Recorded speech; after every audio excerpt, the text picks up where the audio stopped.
धाफल विराजे दाई वो तोरे नाम रूप हे दुर्गा। धाफल विराजे दाई वो तोरे नाम रूप हे दुर्गा। तोला बढ़िया फूल थे दाई वो लाली लाली के लुगरा। तोला बढ़िया फूल थे दाई वो लाली लाली के लुगरा। धाफल विराजे दाई वो तोरे नाम रूप हे दुर्गा। धाफल विराजे दाई वो तोरे नाम रूप हे दुर्गा। तोला बढ़िया फूल थे दाई वो लाली लाली के लुगरा। तोला बढ़िया फूल थे दाई वो लाली लाली के लुगरा।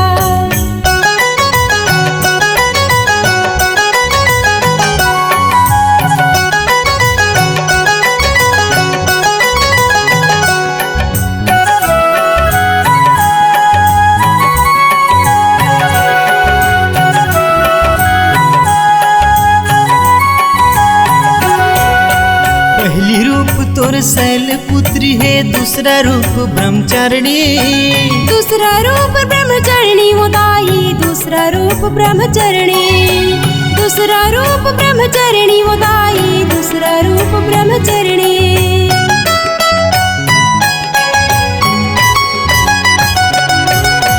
तीसरा रूप तोर चंद्र घंटा है, चौथा रूप कुसमुंडा। चौथा रूप कुसमुंडा वो दाई, चौथा रूप कुसमुंडा। चौथा रूप कुसमुंडा वो दाई, चौथा रूप कुसमुंडा। धाफल विराजे दाई वो तोरे नाम रूप हे दुर्गा।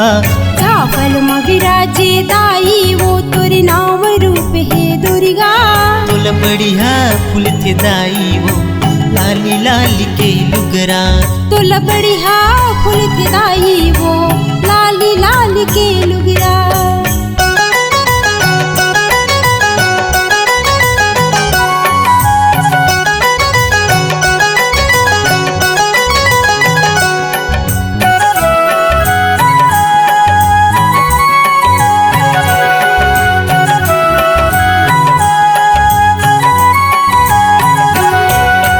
पांचवा रूप तोरे स्कंद माता, छठवा रूप कात्यायनी। छठवा रूप कात्यायनी वो माता, छठवा रूप कात्यायनी। छठवा रूप कात्यायनी वो माता, छठवा रूप कात्यायनी।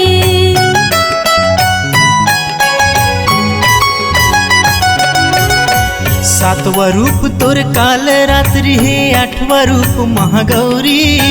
आठवा रूप महागौरी वो माता, आठवा रूप महागौरी। आठवा रूप महागौरी वो माता, आठवा रूप महागौरी। धाफल विराजे दाई वो तोरे नाम रूप हे दुर्गा। धाफल विराजे दाई वो तोरे नाम रूप हे दुर्गा। तोला बढ़िया फूल थे दाई वो लाली लाली के लुगरा। तोला बढ़िया फूल थे दाई वो लाली लाली के लुगरा। धाफल विराजे दाई वो तोरे नाम रूप हे दुर्गा। धाफल विराजे दाई वो तोरे नाम रूप हे दुर्गा।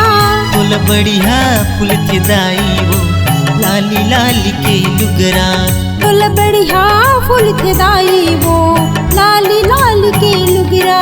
तोला बढ़िया फूल थे दाई वो लाली लाली के लुगरा। तोला बढ़िया फूल थे दाई वो लाली लाली के लुगरा।